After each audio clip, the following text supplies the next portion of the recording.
Kamusta mga boss? Welcome sa aking munting channel, ang Kanta Kwento. Mission Souls, ilang record pa ba ang buburahin nila sa mundo ng musika?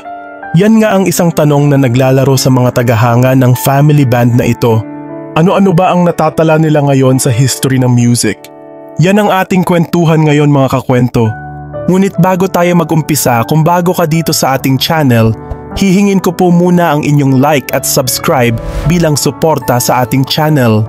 At sa ating FB page, paki-comment mo din kakwento kung taga saan ka para malaman ko kung hanggang saan umabot ang kwento nating ito. Maraming salamat.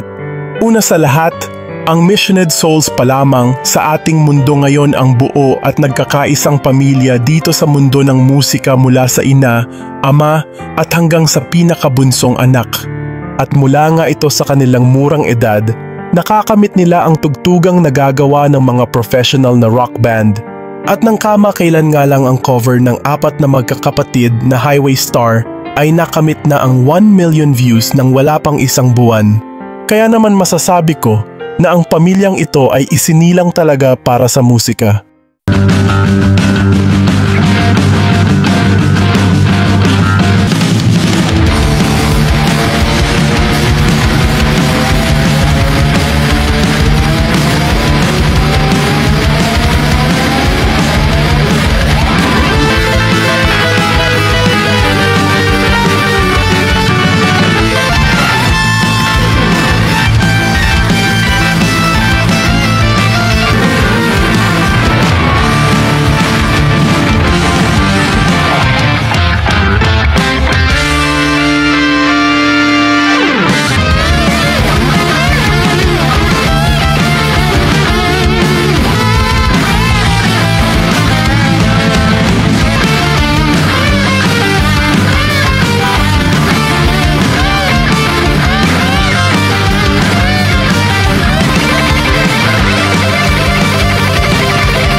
Kakapatid nga na ito ay kumpleto sa talento sa pagkanta, paggigitara, bass, keyboard, lalo na nga sa pag-i-scale sa gitara kagaya ni Neisha.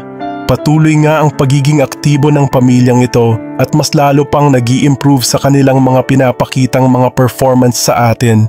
Dagdag pa nga dito ang kanilang improvement sa kanilang mga blending.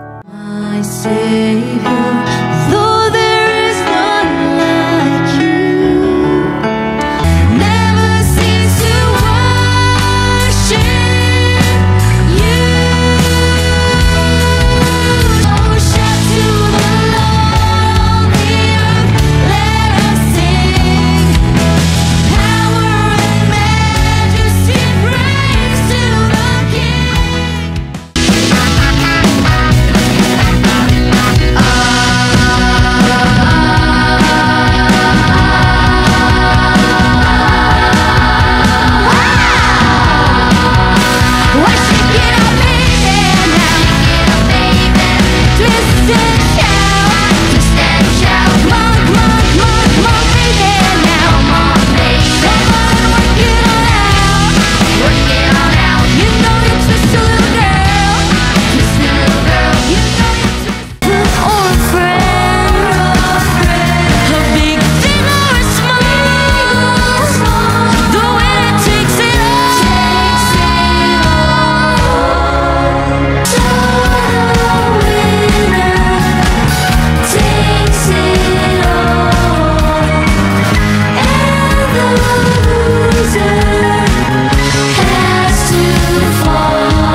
na talaga namang nakaw atensyon talaga ito sa mga tagapakinig. Isa nga ang Mission Souls sa pinaka-inaabangan ngayon na artista sa mundo ng social media. Sa kasalukuyan ngayong Abril 2025, sa kanilang YouTube channel ay meron na silang 155,000 subscribers at patuloy pa nga ito sa pagdagdag. Kayo ba mga kakwento, pabor ba kayo na ang Mission Souls ang kauna-unahan sa history na buong pamilya na magkakasama sa tugtugan? At may kilala pa ba kayong iba? Share nyo naman sa amin mga kakwento at magtalakayan tayo sa comment section. At muli, kung bago ka dito sa ating channel, hihingin ko po muna ang inyong like at subscribe bilang suporta sa ating channel. At sa ating FB page, paki-comment mo din kakwento kung taga saan ka para malaman ko kung hanggang saan umabot ang kwento nating ito. Maraming salamat. At sana mga kakwento ay mag-join kayo sa ating membership. Ito'y 25 pesos lamang upang ma-access nyo ang ating mga special emoji para sa comment section at mga early access sa ating mga content at marami pang iba. Salamat na agad mga kakwento. Salamat sa pagsama sa akin hanggang dito sa dulo ng ating kwento. Muli, ito ang kanta kwento na nagsasabing mabuhay ang talentong Pilipino.